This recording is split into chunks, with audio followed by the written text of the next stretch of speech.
Saludos amigos y amigas de Solidaria TV y de Radio.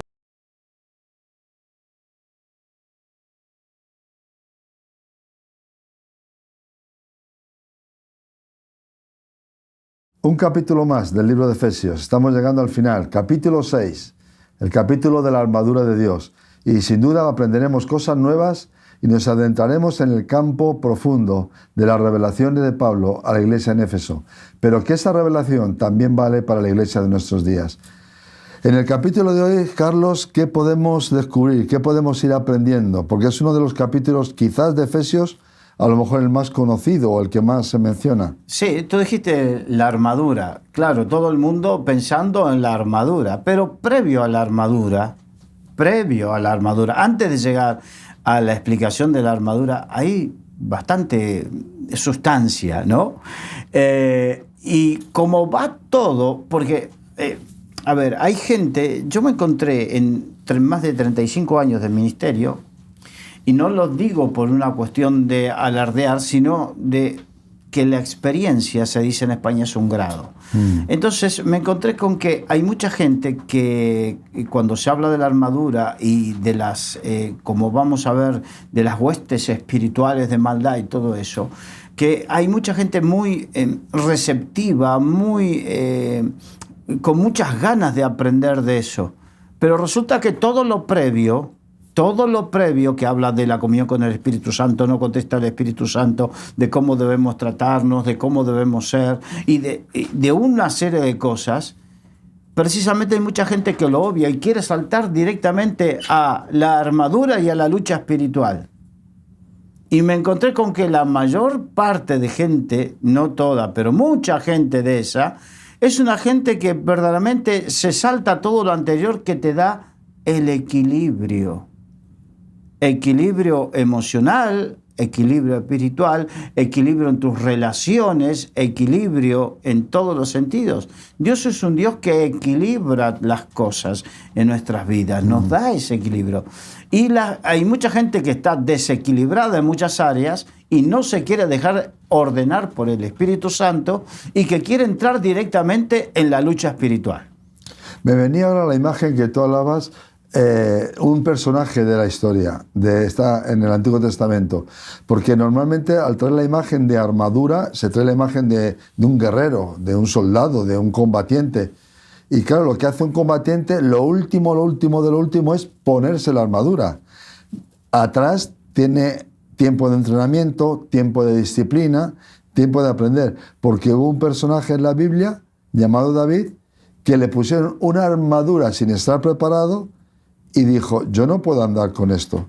Y me da a mí que lo que tú estás comentando son cristianos que no se han adiestrado, ni se han corregido, ni tienen dominio propio, ni tienen una vida espiritual profunda y quieren meterse en una armadura y ser guerreros de la noche a la mañana. Claro, exactamente graficado lo has hecho. David dijo, se quitó la armadura, dice, yo no puedo con esto porque nunca lo practiqué. Claro. Entonces fue así. Ahora, vamos a todo lo sustancioso previo. Efesios capítulo 6, versículo 1. Hijos, obedeced en el Señor a vuestros padres, porque esto es justo. Ahora, fíjate, le dice a los hijos que obedezcan a los padres. Entonces, la Biblia nos enseña esa obediencia. Pero esto implica no solamente la obligación de los hijos a obedecer a los padres, implica la obligación de los padres a enseñar obediencia a los hijos. Ahora, esto trae también su miga, ¿no? Porque ¿cómo voy a enseñar yo a ser obediente a mis hijos? ¿Cómo una madre va a enseñar a ser obediente a sus hijos si no obedece a su marido? Claro. ¿Cómo un marido va a enseñar a obedecer a sus hijos si él no fue obediente a sus padres? O si él no es obediente en su trabajo o obediente en sus cosas. O sea, tiene su miga, por eso hablábamos de el orden establecido. ¿Cómo vas a tener autoridad espiritual para exigir obediencia cuando tú no has sido entrenado en esa obediencia? Y es fundamental que un padre enseñe a su hijo la obediencia para que el niño crezca. Y esto es en esta época donde A los niños no se les enseña obediencia porque supuestamente se los trauma o porque no quiero que sufran lo que yo sufrí y los dejan hacer. No hay autoridad espiritual. Es más, hay un problema grave delante de Dios para con los padres que no buscan enseñar la obediencia a sus hijos. Porque ellos mismos son rebeldes muchas veces. Claro. Y aquí lo dice muy claro: hijos, obedeced en el Señor a vuestros padres porque es justo. Ahora, obedecer en el Señor significa que esto es para los que buscan vivir en el Señor. Los otros se manejan con otros parámetros. Ajenos a todo. Ajenos a todos. Ahora, el tema de la obediencia. En Hebreos capítulo 5, te lo voy a leer, el versículo 7 al 9 dice: y Cristo en los días de su carne, o sea, cuando estuvo en cuerpo, ofreciendo ruegos y súplicas con gran clamor y lágrimas al que le podía librar de la muerte, fue oído a causa de su temor reverente. Temor reverente abre los oídos de Dios. La falta de temor reverente te cierra los oídos de Dios. Y aunque era hijo, por lo que padeció, aprendió la obediencia. ¿Qué significa? Que si Jesucristo en ese trato de padecimiento aprendió la obediencia, nosotros también aprenderemos la obediencia muchas veces con un trato duro. La aprenderemos de parte de Dios y tenemos que aprender que si tú eres padre, tienes que hacerlo con tus hijos, porque el padre que ama a su hijo a tiempo, con vara lo corrige. ¡Aleluya! Y lo disciplina. Y lo disciplina. No como se lo deja ahora, no, que no le digas, no le levantes la voz, no, que lo vas a traumar. Yo no crecí con ningún trauma en mi vida. Y a mí, cuando fue necesario, me han puesto en mi sitio. Hoy hay dos palabras que a nivel, en el ámbito del que hablamos familiar, y especialmente entre la relación padres e hijos, no gustan, que es disciplina y es obediencia. Exacto, no gustan para nada, pero son parte del mensaje del Señor. Y aquel que no lo quiere, bueno, comienza, ¿sabes? Una vez, hablando con una persona, hace muchos años, dice, bueno, esta persona comenzó, una historia, ¿no? Un pastor le dice, bueno, hermana, todo aquello que usted no esté de acuerdo en la Biblia, lo que tiene que hacer es arranque la hoja de la Biblia. Llegado un momento se quedó con un tercio de la Biblia. Un tercio. Entonces, si hay alguien que no le gusta, no tengas problema, arranca la hoja de la Biblia, pero no podrás arrancarlo del corazón de Dios. No, nunca. Es palabra eterna. Vamos al versículo 2. Honra a tu padre y a tu madre, que es el primer mandamiento con promesa. Continúa, 2 y 3, por favor. Para que te vaya bien y seas de larga vida sobre la tierra. Lo que significa dar honra al padre y a la madre, puede ir cambiando según la etapa, ¿no? Porque cuando tú eres niño, eres obediente, mientras estés en las casas de tus padres, eres obediente. Eso le da honra al padre, la obediencia. Pero después, cuando ya eres adulto, la obediencia y te has independizado y tienes tu propia familia, la honra tiene que ver con otro tipo de cosas, como ocuparse, visitarlos, prestarle atención, estar atentos, pendientes de ellos, no olvidarte de ellos. Bueno, entre muchas otras cosas, ¿no? Entonces vemos que seguimos con la misma temática, que Dios lo que está buscando y mostrando es el equilibrio que hay que haber antes de llegar a lo que todo el mundo quiere llegar, que es Efesios 6, la armadura de Dios y la batalla espiritual. Entonces, este es el primer mandamiento con promesa y es muy importante entenderlo. Recordemos que Jesucristo sacó a colación algo que decía, cuando había gente, porque tenemos que entender lo que pasaba en aquella época y que muchas veces puede pasar ahora. Hay gente que decía que tenía su dinero, su capacidad económica, y decía, es corbán. significa es consagrado a Dios, por lo tanto no lo puedo usar para ayudar a mis padres. No lo honraba a sus padres con eso. No se ocupaba de sus padres. Es corbán ahora, pero sí para otras cosas sí lo utilizabas. Depende del interés. Por el interés te quiero Andrés. Te quiero Andrés. Entonces, lo que hizo el Señor Jesús con eso fue manifestar la hipocresía que muchas veces podemos llegar a tener. No tengo tiempo para visitar a mis padres, pero sí tengo tiempo para muchas otras cosas. No tengo se me olvida hacerle un llamado telefónico o llevarle a visitar a los nietos a que los vea, pero sí tengo para llevarlos al parque, para todo lo demás. No sé si me entiende, y tú como abuelo... Sí, yo te entiendo, y a veces los abuelos sufrimos, porque a veces los hijos se portan bien, pero a veces tienen carencias, y en momentos no se dan cuenta de muchas cosas, y creen que una vez que se han independizado o se han casado, su compromiso ha desaparecido con los padres. Pero la Biblia enseña de honrar al padre y a la madre toda la vida, al margen de mi situación económica, mi situación personal. Cuando hay amor y se quiere atender a los padres, a los abuelos, se buscan los medios. Y si no hay medios, se buscará de alguna forma, pero nunca faltará el amor, la compañía, la proximidad. Exacto. Son cosas que vemos, y es la tercera vez que lo voy a decir. ¿Cómo vemos que como el Señor va ordenando cosas antes de entrar en la lucha espiritual? Versículo 4. Y vosotros, padres, no provoquéis a ira a vuestros hijos, sino criadlos en disciplina y amonestación del Señor. Bien, vemos que antes hablaba de los hijos, cómo debe ser su relación con los padres y cómo Dios es equilibrado. Por eso los desequilibrios a Dios no le agradan y no provienen de Dios. Dios es equilibrado, le exhorta, anima a los hijos cómo debe ser su relación con sus padres, pero ahora le habla a los padres que no exasperen, no provoquéis. A ira a vuestros hijos, porque hay actitudes de los padres que sacan lo peor de los hijos.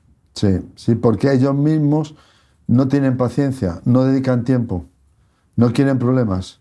O su carácter, su temperamento, su forma de ser, sus nerviosismos, le trasladan todo a los hijos, y los hijos con tu actitud tú logras sacar algo de tu prójimo, lo mejor o lo peor. O lo peor. ¿Sabes? No quiero comparar lo que voy a decir con las personas, pero hace tiempo yo vi una serie de documentales de un gran experto en la crianza y adiestramiento de perros, y él atendía llamadas de gente, y muchas familias se quejaban de perros violentos y nerviosos, y él lo que trataba era con las personas, porque el perro era así por el ambiente de la familia. Exacto. Cuidado, no quiero comparar el animal con una persona, no. Pero lo que ocurre es que tenemos que mirar, los que somos padres y abuelos, cuál es nuestro ambiente familiar, porque eso va a repercutir en los más jóvenes, en los nietos o en los que vengan, incluso de visita. Sí, totalmente de acuerdo. Cuando tú tienes un hogar crispado, o sea, los hijos van a salir así. Van a salir así. Si tú eres severo, van a salir así. Entonces, en función de cómo seas, vas a afectar para bien o para mal a tus hijos. Eso es lo que significa. Y dice, si no, en vez de eso, debemos criarlos en la disciplina y amonestación del Señor. La primera disciplina y amonestación es el testimonio. Amén. La disciplina no significa el castigo. Nosotros muchas veces entendemos mal las cosas. La palabra disciplina no significa castigo, significa enseñanza. Enseñanza. ¿Qué significa? Ser disciplinado significa ser enseñado. Y si tú haces las cosas mal, la mejor disciplina es que, supongamos, tú eres mi hijo, tú te equivocas, no haces bien las cosas. Bueno, ven, así se hacen. Y yo voy y lo hago contigo. Te explico, te enseño, con amor, con cariño. Eso es la verdadera disciplina. La disciplina no es... muchas veces hay gente que dice, esto se hace así, así, así, así, así. Y no lo hace. Y no lo hace. Manda, pero no lo hace. Pero no solamente eso, sino que tú lo entendiste y en el Señor muchas veces nosotros fuimos enseñados de determinada manera, pero para con los que vienen detrás no les enseñamos de la misma manera. Han tenido paciencia con nosotros, pero nosotros no tenemos paciencia. Se han tomado tiempo para administrarnos y disciplinarnos a nosotros, pero nosotros no nos tomamos ese mismo tiempo. Estamos apurados. Siempre que hay que... Tranquilo, que el reino de los cielos no avanza porque se corra. Además, la primera iglesia de todos los cristianos no está en el local donde se reúnen los demás. La primera iglesia es nuestra casa. Exacto. Y esta es una responsabilidad de los padres, precisamente, que no deben descuidar su responsabilidad de enseñar a sus hijos primeramente con el ejemplo. Y no es una responsabilidad que se deba dejar de mano en la escuela dominical, como muchos piensan. Sí. Ahora, la palabra disciplina es la misma palabra traducida en Hebreos 12:5 al 11, y que lleva la idea de entrenar a través de la disciplina correctiva. Corregir. ¿Cómo se corrige? Con amor, con paciencia, con verdad. No es teórica, es práctica. Es práctica. Y la amonestación tiene más la idea de enseñar. Por eso habla disciplina y amonestación. Entonces, ahora, en cuanto a criarlos, esta palabra griega antigua se usó originalmente para la nutrición corporal. Como como Efesios 5:29 dice, pero la palabra llegó a usarse para nutrir el cuerpo, la mente y el alma. La forma gramatical sugiere desarrollo por cuidados y dolores. Qué que curioso. así se desarrolla. La gente se desarrolla cuando lo cuidas correctamente, a pesar de que en algún momento tiene que pasar por un dolor emocional cuando le dices que no. Que esa palabra no la escuchan muchos hijos en el hogar. Exacto. La palabra no. La palabra no.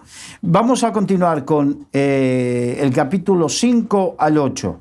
Siervos, obedeced a vuestros amos terrenales con temor y temblor. Sí, espera, un minuto. La relación con los padres, hijos a padres, padres a hijos. Ahora la relación, cuando dice amos terrenales, recordemos que la relación, mayormente la relación laboral que había en aquella época era de el amo con sus esclavos. O con alguno que le servía por amor o lo que sea. Entonces, hasta ahí se metió el apóstol Pablo. Continúa.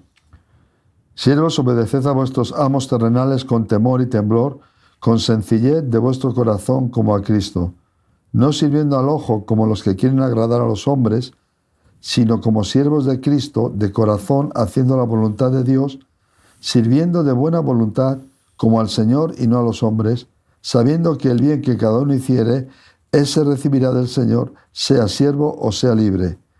Y vosotros, amos, haced con ellos lo mismo, dejando las amenazas, sabiendo que el Señor de ellos y vuestro está en los cielos, y que para Él no hay acepción de personas.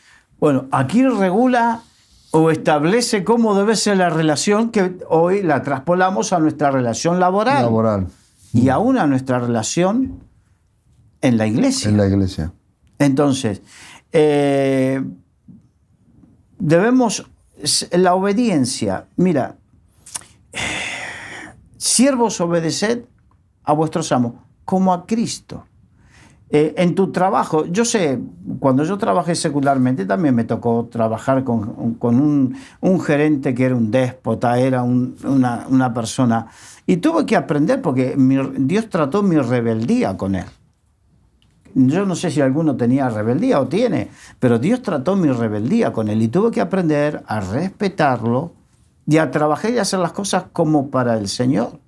Yo veía lo malo que hacía en él, yo veía cómo él se llevaba algunos méritos de mi trabajo, pero tuve que aprender que yo lo que hacía lo hacía para Dios, no lo hacía para él.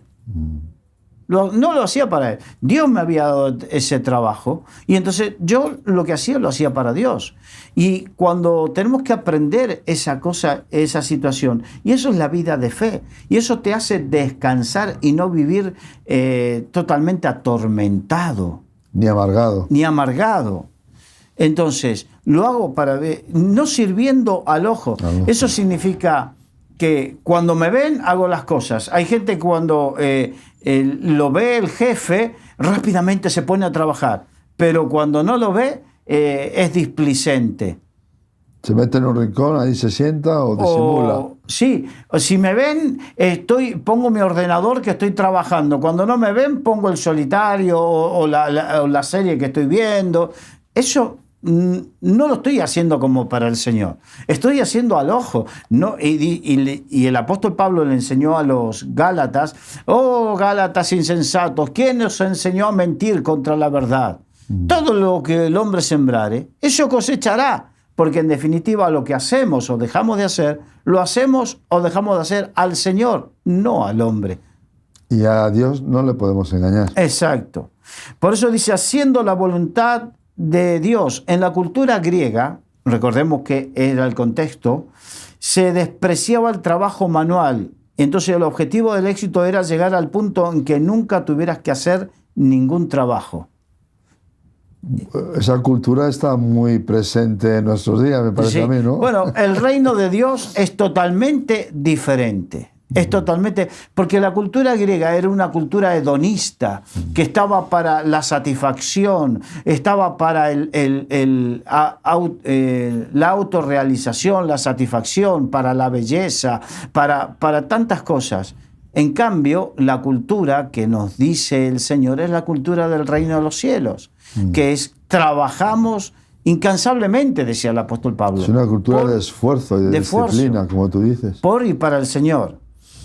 Y bueno, vamos a adelantar. Vamos al versículo cuando dice, y vosotros amos, o sea, en este caso el que tiene la autoridad, sea como que eres jefe en tu trabajo, que eres el dueño de la empresa, o que seas el pastor o tengas un liderazgo en la iglesia, debe tratar de la misma manera.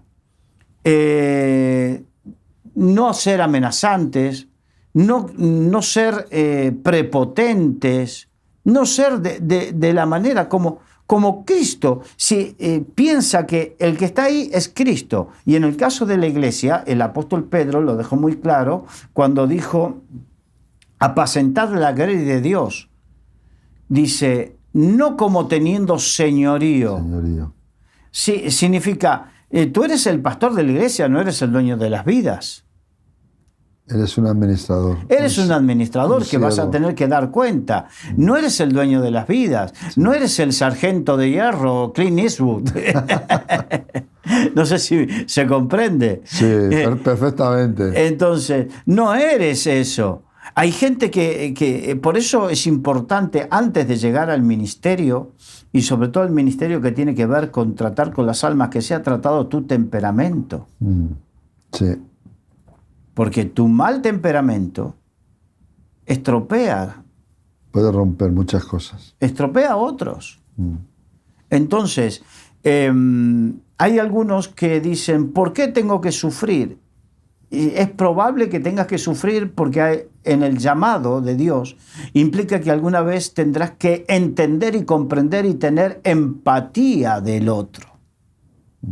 Y si no pasaste por el desierto, Moisés estuvo 40 años en el desierto con el pueblo de Israel, en el mismo desierto donde él había estado 40 años sirviendo a su suegro Yetro, cuidándole las ovejas. Ovejas, en el mismo lugar. Cuando un siervo de Dios no pasa por los desiertos, puede llegar a tener un problema de entender a las ovejas. O de pedirles cosas que ni él mismo hace, como dijo Jesús a los de su generación, a los que enseñaban en la sinagoga. Echáis cargas sobre los demás que vosotros no movéis ni con un dedo. Ni con un dedo.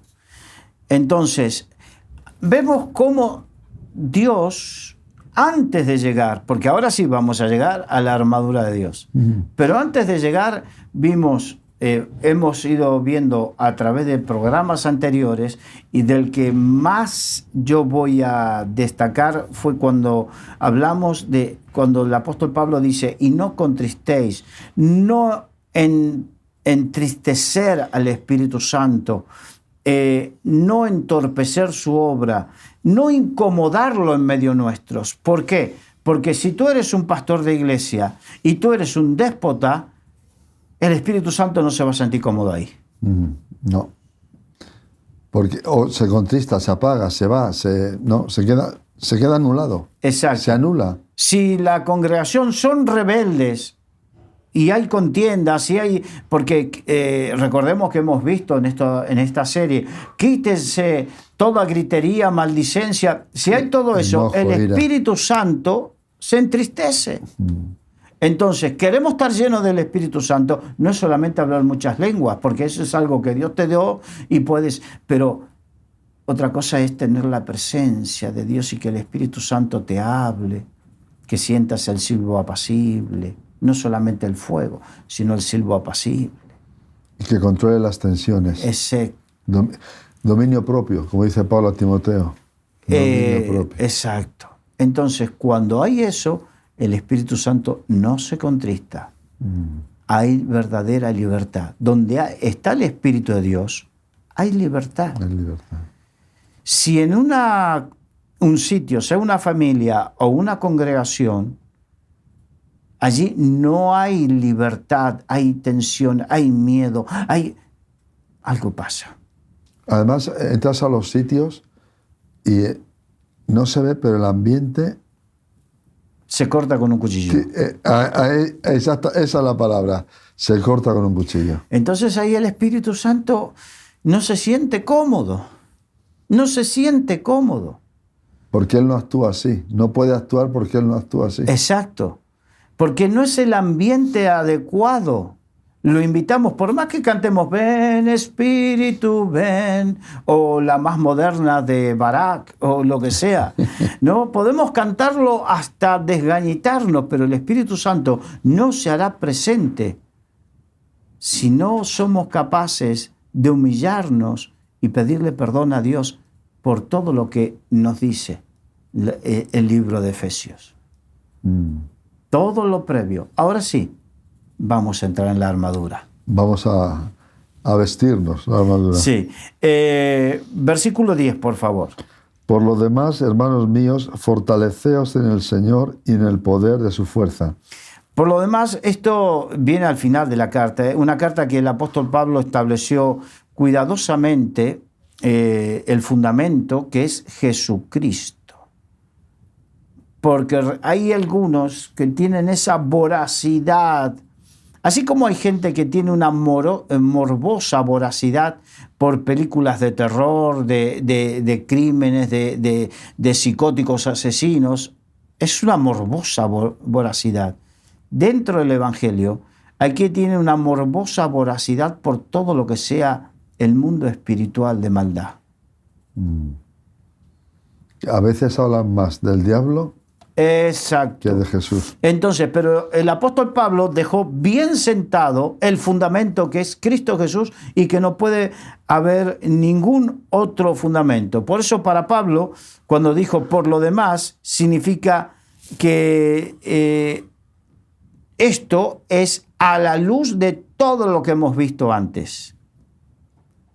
Todo lo que viene ahora es a la luz de todo lo enseñado antes. No podemos ni deberíamos jamás separar esto que viene ahora de todo lo anterior. No hay pared, no hay un corte, es Exacto, una continuidad. Una continuidad. Y cuando dice fortaleceos en el Señor el poder de su fuerza, literalmente Pablo escribió fortaleceos a sí mismos en el Señor. Ahora, ¿qué significa?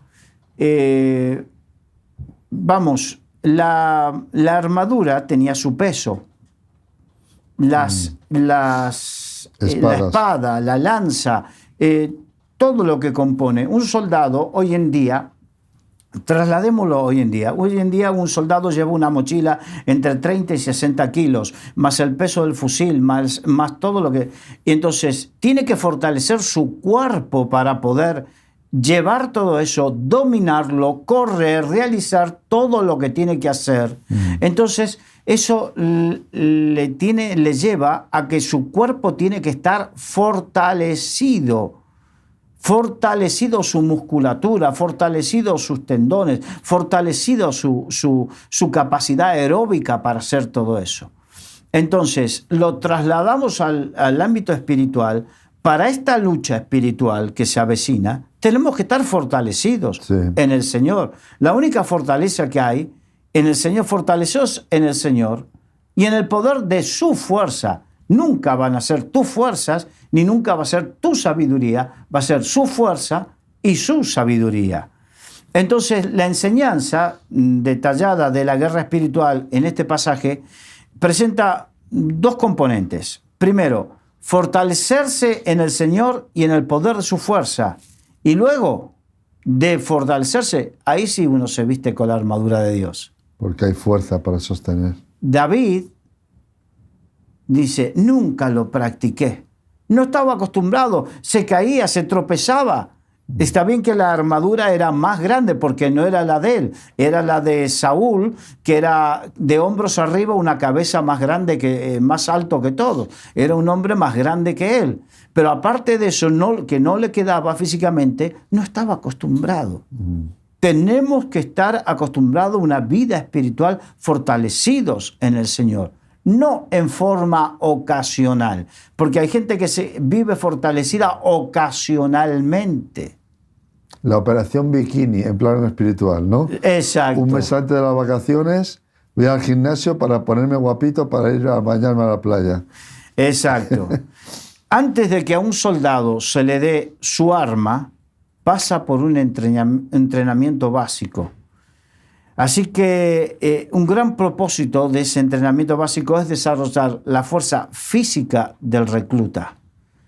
Y después pasa por otro, que vamos a ver después.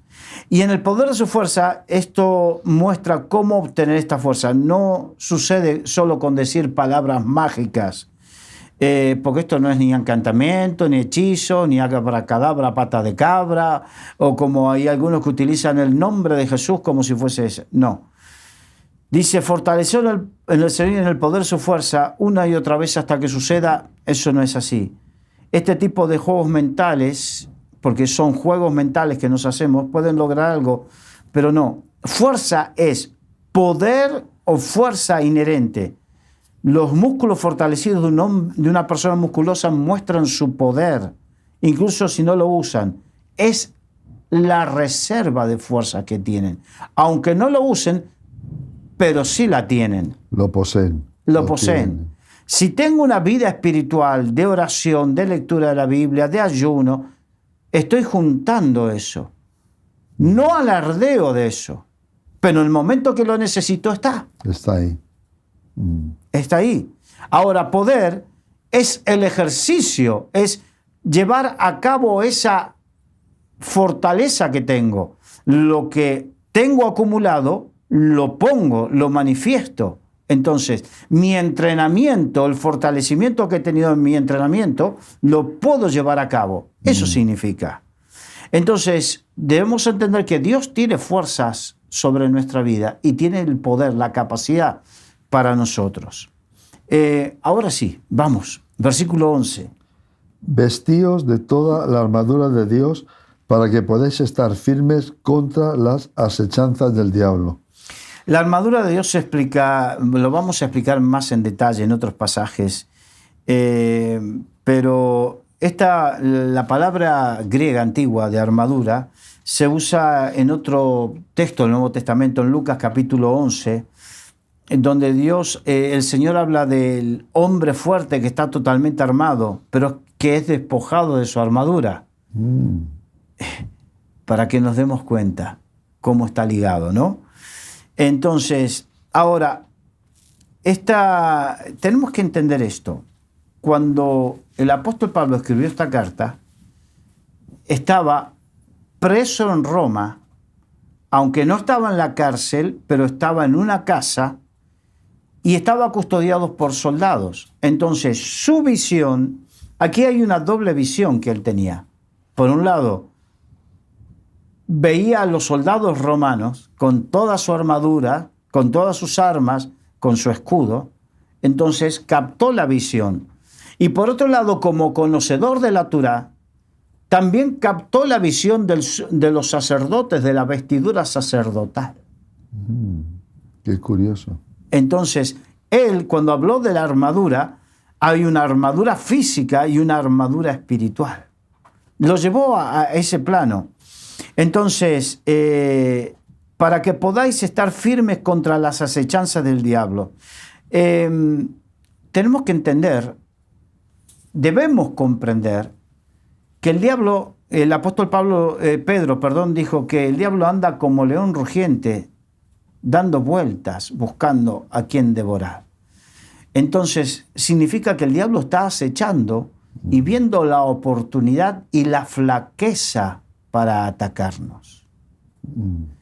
A mí me encantaba ver las... ahora hay mucho, pero cuando yo era niño existía el National Geographic nada más. Entonces, cuando veíamos el National Geographic, veíamos los documentales sobre leones. Me acuerdo de pequeño cuando te decían que el león se pone contra el viento para no delatarse. De la misma manera, el Satanás nunca viene y se delata como tal cosa. Es más, dice la Biblia que se disfraza como ángel de luz. Primero. Segundo, contaban que daba vueltas y buscaba a los débiles de la manada, porque contra los fuertes de la manada no podía. Por eso la Biblia dice que el diablo no vino sino a hurtar, matar y destruir. Hurtar no es robar. Robar es cuando yo te quito algo utilizando la fuerza. Y Satanás no puede utilizar la fuerza contra los hijos de Dios porque el que mora en nosotros es más fuerte que el que está contra nosotros. Pero Satanás sí puede hurtarnos, quitarnos lo que descuidamos. Por eso anda dando vueltas y sé que con aquellos que se apartaban de la manada o con los que no podían seguir el paso de la manada o con los más débiles o enfermos, a esos atacaba. Entonces, me acuerdo de niño cuando veía eso y cuando leo esto me doy cuenta, sí, así actúa el diablo. Y entonces yo me tengo que fortalecer para precisamente en esas acechanzas, en esos problemas que no me encuentre ni desprevenido ni debilitado. Ni debilitado. Es importante. Porque la victoria se tiene peleando y se tiene también huyendo. Y también en comunión. Porque una de las cosas que uno de las víctimas preferidas del león es aquel que por algún motivo se aparta de la manada. Apartado de la manada, somos presa fácil. Apartados del cuerpo de Cristo, que es la iglesia, somos presa fácil. Estamos solos. No hay cobertura. No hay cobertura, exacto. No hay cobertura. Sin embargo, podemos ver muchos vídeos, y sobre todo andan rulando hoy por internet muchos vídeos de cómo diversos animales en manada se defienden de los leones. Es más, terminan matando y haciéndole daño a leones. Y meten los débiles dentro, algunas especies hacen un círculo los fuertes dando la cara al león. ¿Cuánto tenemos que aprender de eso? Y no pueden, y no entran. ¿Cuánto, pastores, cuánto tenemos que poner de eso? De que aquel que es fuerte no se confronte con el débil. Al revés. Al revés, cuidémoslo. Que los más fuertes, si por gracia de Dios estamos más fortalecidos, no es para increpar al débil, sino para ayudarlo. Un profeta dijo, busqué quien hiciera vallado y no encontré. Exacto. Quien se pusiera ahí, en el lugar donde estaba la brecha, el problema, pero ahí no había. Tenemos que estar ahí en ese lugar. Exacto. Y los fuertes, por la gracia de Dios, tienen que estar ahí dando cobertura a los más débiles. Sí. Versículo 12, por favor. Porque no tenemos lucha contra sangre y carne, sino contra principados, contra potestades, contra los gobernadores de las tinieblas de este siglo, contra huestes espirituales de maldad en las regiones celestes.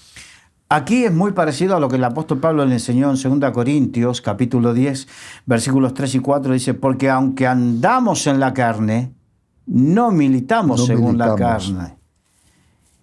Porque las armas de nuestra milicia no son carnales, sino poderosas en Dios para la destrucción de fortalezas. Entonces vemos principados, potestades, gobernadores, huestes espirituales de maldad. Vemos como un ejército con diferentes escalafones. Habla de cierto, aunque Satanás por naturaleza es caótico, no me sale la palabra, no es ordenado, no tiene un ejército ordenado, y es caótico, por eso tampoco su reino permanece. Un reino dividido contra sí mismo no permanece. No permanece. Entonces, por eso ese reino no permanece, pero sí que tiene ciertos escalafones, ¿no? Nos da a entender. Entonces, entendemos también que la lucha no es contra carne ni sangre. Hemos hablado de aquellos que ven todo demonios, pero esto es para que aquellos que no ven la actividad demoníaca. Los dos extremos, ¿no? Los dos extremos. Aquellos que dicen, no, lo de los demonios, eso o una alegoría o es para aquella época. ¿Y ahora qué? Vemos en la conducta de la gente demonios. En mucha gente está endemoniada y mucha gente está oprimida, perturbada por demonios, en conductas que podemos llegar a decir que hoy por hoy son consideradas normales, pero que no tienen nada de normales. Entonces, que nuestra lucha contra todo eso no es contra las personas. Por eso, muchas veces hay ciertas personas que tienen ciertas actitudes o lo que sea, que nos ven como enemigos a los cristianos, porque nos hemos comportado como si ellos fueran enemigos, en vez de darnos cuenta de que Jesús, el Cristo, fue llamado comilón y bebedor porque se acercaba a los pecadores y comía y bebía con ellos para hacer luz en medio de ellos. Que cuando tiró las mesas de los cambistas y fue agresivo, fue para con la hipocresía dentro de la religión, no para con los pecadores. Los pecadores nos tienen que ver a nosotros como personas a las cuales poder acercarse para poder recibir la luz.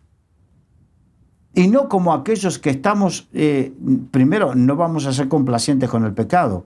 Vamos a decir las cosas como son. Sí. Pero no tenemos que verlos a ellos como nuestro enemigo, porque la lucha no es contra ellos, es contra los espíritus de mentira y de maldad que los tienen oprimidos. Y debemos verlos con ese amor y misericordia, como Jesucristo nos vio a todos desde la cruz del Calvario. Dice que vio a la multitud. No vio a la multitud de esa época, vio a la multitud en perspectiva por la eternidad, como ovejas que no tenían pastor. No tenían pastor. Y así debemos ver nosotros a la humanidad. Es que están así. Cada cual corre por su camino, pero al final no saben para dónde van, ni preguntas. Anoche yo veía una entrevista a un famoso actor español y sobre preguntas de la actualidad en cuanto al tema social, al tema de los problemas sociales, no tienen respuestas. Yo pienso, yo creo, hay una incertidumbre, una sombra en medio de la sociedad y esa sombra la trae solamente el maligno. Exacto. Vamos, versículo 13. Por tanto, tomad toda la armadura de Dios para que podáis resistir en el día malo y habiendo acabado todo, estad firmes. Bien. Por tanto, o sea, significa por lo tanto, sigue una línea, no es algo separado del todo, ¿no? Entonces, a partir de ahora va a comenzar a detallar todos los elementos específicos de la armadura, pero dice, por tanto, tomad toda, no parte de la armadura. toda la armadura de Dios. ¿Para qué? Para que podáis. Sin la fuerza de Dios no tenemos poder. No tenemos nada. Vamos a adelantar. Yo sé que esto da para mucho más, pero quiero decirles, precisamente este año el Congreso de Remar, que se va a llevar próximamente aquí en Madrid, va a hablar de la armadura de Dios. Así que aquellos que quieran más detalles sobre esto, se va a enseñar en ese Congreso sobre esto. Bien, el versículo 14. Estad pues firmes, ceñidos vuestros lomos con la verdad y vestidos con la coraza de justicia. Solo podemos estar firmes cuando estamos equipados con la armadura de Dios que nos ha dado, ¿no? Ahora, cada aspecto de esta armadura es simbólico y responde a una dinámica específica dentro de la vida cristiana.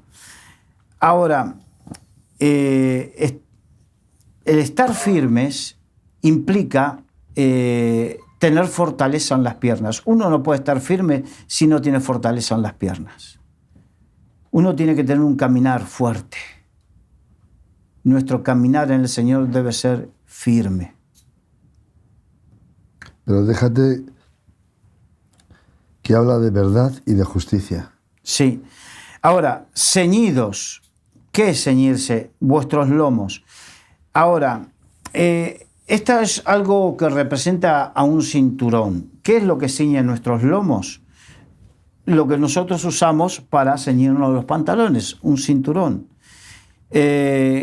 ¿Con qué simboliza ese cinturón? La verdad. Antiguamente usaban una túnica. Entonces esa túnica se la ceñían y de tal manera que para trabajar, para pelear, para correr, se ceñían la túnica para que no esté holgada y molesta y se la arremangaban. Se la subían para arriba y se la remangaban de manera que no les dificultase. Entonces, debemos estar ceñidos. Lo que no nos dificulta es la verdad.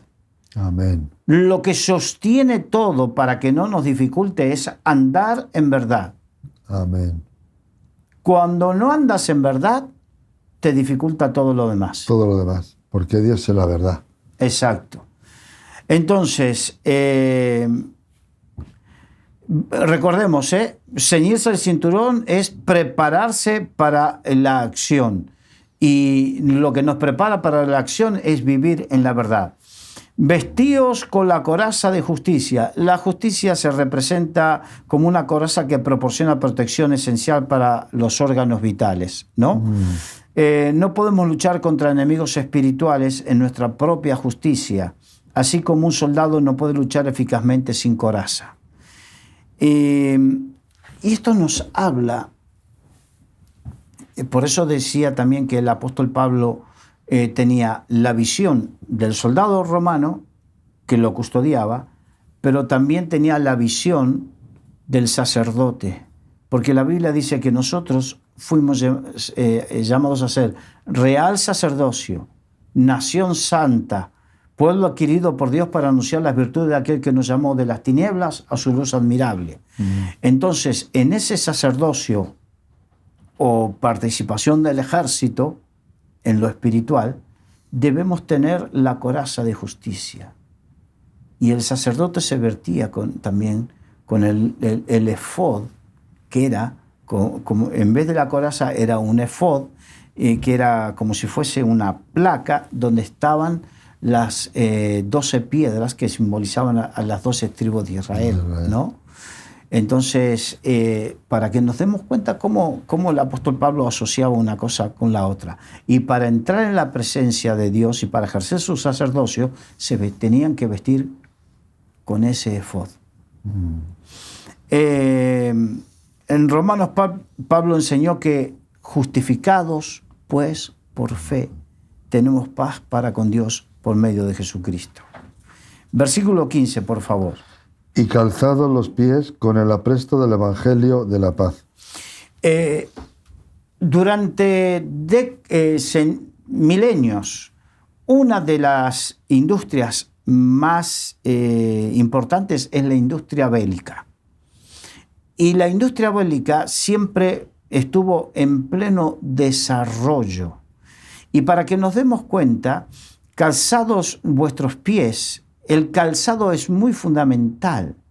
Hoy en día, por ejemplo, los soldados vivieron durante muchos años guerras un famoso problema, el pie de trinchera, por el cual hasta se le amputaban los pies a los soldados. ¿Por qué? Porque el calzado no los aislaba de las humedades, de estar mojados. El calzado es fundamental para no resbalar. En aquel entonces era un calzado con eran sandalias. Las sandalias comunes no te valen para hacer fuerza. Ellos, el sistema, pensemos y recordemos algunas películas. Las cohortes romanas, ellos lo que hacían era que eran un bloque y hacían fuerza, y para hacer fuerza con los pies necesitas estar bien afirmados. Entonces, viendo un documental me di cuenta, la ingeniería militar había diseñado unas sandalias que tenían como si fuese unos clavos para afirmarse en la tierra, los tacos que usan los jugadores de fútbol, o los clavos que usan los jugadores de golf en sus zapatos. Toda esa industria, todo eso ya se había. Entonces, calzado con lo que te dé firmeza. El apresto del Evangelio es lo que te da firmeza. No cualquier religión, no estamos hablando de religiones. Lo que te da firmeza a ti es el Evangelio de Jesucristo. Y la palabra presto es una palabra que significa base preparada. Base preparada. Base preparada. Y el Evangelio lo que te da la base, una base firme, suficientemente poderosa para sustentarme. Porque dice la Biblia que el apóstol Pablo decía, no vengo con un evangelio de palabras, sino con un evangelio de poder. Amén. Entonces, ese es el sustento que tenemos. Y la idea de apresto también es la disposición. Debemos estar móviles, flexibles y dispuestos.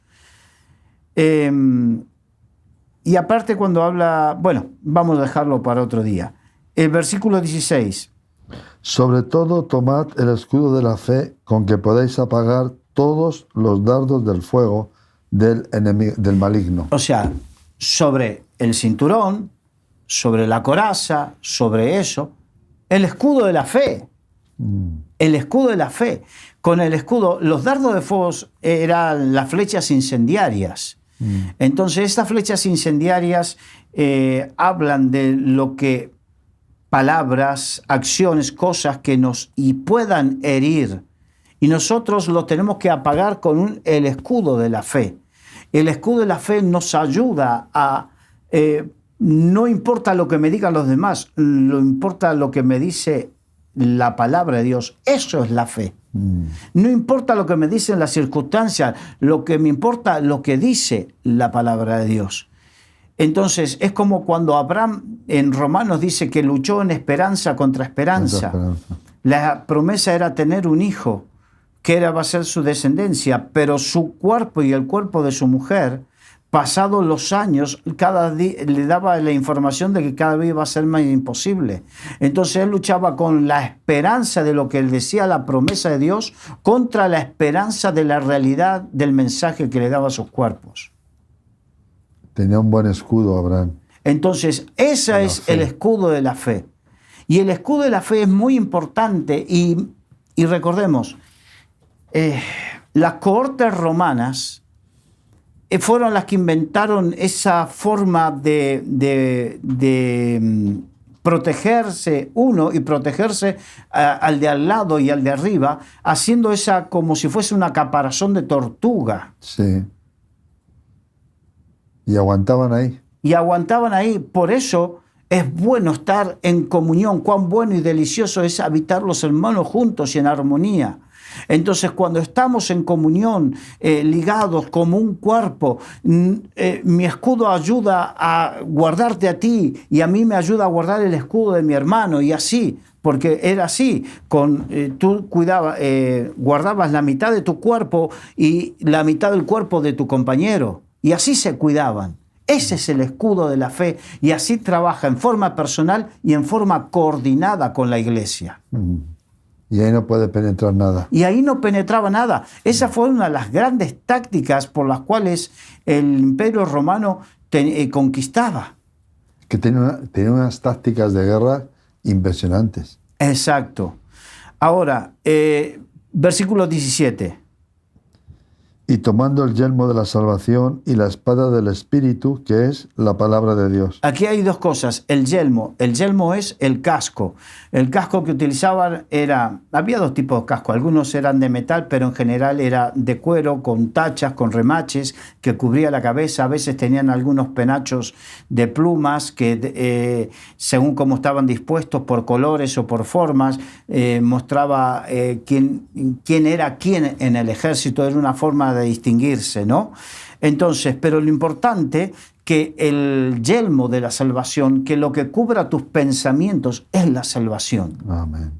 Nunca debemos perder de vista una salvación tan grande, porque aquel que persevera hasta el fin, ese será salvo.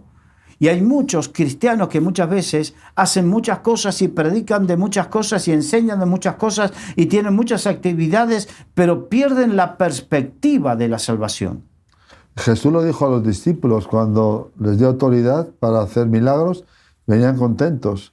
Y Jesús les dice, no os gocéis por eso, gozaos porque vuestro nombre está escrito en el libro de la vida. Exacto. Cuando nos acordamos de la salvación, viene la humildad, porque somos salvos por gracia, por fe. Y la espada del Espíritu, que es la palabra de Dios. La palabra de Dios, la espada, como todas las cosas, hay que practicarlo. Si yo te doy una espada, hoy en día no vas a mí me gustan las espadas. Yo tengo una debilidad con las espadas. Me encanta. Me hubiera gustado haber sido espadachín. Si voy a Toledo, me encantan las espadas. Si yo me gustaría tener una colección de espadas. Y después contaré por qué. Y resulta que, pero si tú tomas unas espadas, hay espadas que tienen su peso. A veces veo alguna espada y he tomado y agarro y hago así, madre mía, cómo pesa. Lo que nosotros vemos en las películas tiene su peso. Tuviste que haber entrenado, tuviste que haber practicado, tuviste que haber sido fortalecido físicamente, como hablamos hace unos minutos, y aparte aprender a utilizarla y cómo usarla. De la misma manera la palabra de Dios. Debemos aprenderla, conocerla, guardarla, saber utilizarla. ¿Y por qué me gustan las espadas? Porque es la palabra de Dios y a mí me representa, simboliza la palabra de Dios. Y me acuerdo de una oración que le hice al Señor cuando leí que uno de los valientes de David utilizó la espada y mató tantos enemigos hasta que se le fundió la espada en la mano. Se le quedó agarrada. Y yo le dije al Señor, Señor, así quiero tener tu palabra en mi corazón y saber usarla de esa manera. Es que Pablo aconseja a uno de sus discípulos que usa bien la palabra de justicia. Exacto. Que usa bien la espada. Estamos ya sí, en el límite. Versículo 18. Orando en todo tiempo, con toda oración y súplica en el Espíritu, y velando en ello con toda perseverancia y súplica por todos los santos. O sea que todo lo que hemos hablado, sin tener una vida de oración, no es nada. No es nada. Una vida de oración. Para todos los santos, por todos los demás. Y después dice el apostolado por mí, a fin de que me sea dada palabra para dar a conocer y condenar el misterio del Evangelio. Necesitamos oración. No hay nadie. Mira, yo no sé si tú te acuerdas de Gigi Ávila. Sí. Gigi Ávila, un hombre que fue usado poderosamente. Sin embargo, tenía unas viejitas que oraban por él. Y él decía, ellas son las que sostienen mi ministerio. Yo le vi hace muchos años que estuve en Madrid. Entonces, debemos entender que no puede ser, no eres el ungido. Hay alguien que te sostiene en oración. Sí. Hay alguien que te sostiene en oración. Y necesitamos ganarnos el corazón de gente que tome la carga. Si tú tienes el ministerio de la palabra, el ministerio de liderar, tú tienes que tener la carga de ganarte el corazón y decirle, Señor, pon gente que me ayude. Pon gente que ore e intercede por mí y valóralos. Y nunca pienses que es porque eres bonito, porque hablas bien.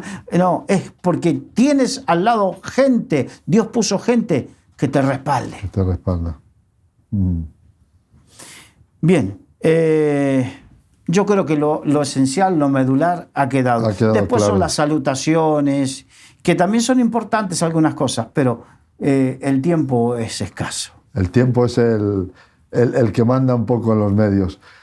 Amigos, amigas, hasta aquí hemos llegado. El libro de Efesios llega al final, capítulo 6. Hoy hemos entrado en un tema muy apasionante, sobre todo el principio. Ha sido una gran enseñanza lo que hemos podido aprender al lado de nuestro hermano Carlos Rich con ese principio, ese prólogo que nos ha ayudado a entender un poquito más y no entrar directamente a la armadura. Gracias por estar ahí. Desde Televisión Solidaria y Radio Solidaria les deseamos muchas bendiciones. Gracias, Carlos, por esta enseñanza. Dios les bendiga y les esperamos en el próximo programa. Un abrazo grande.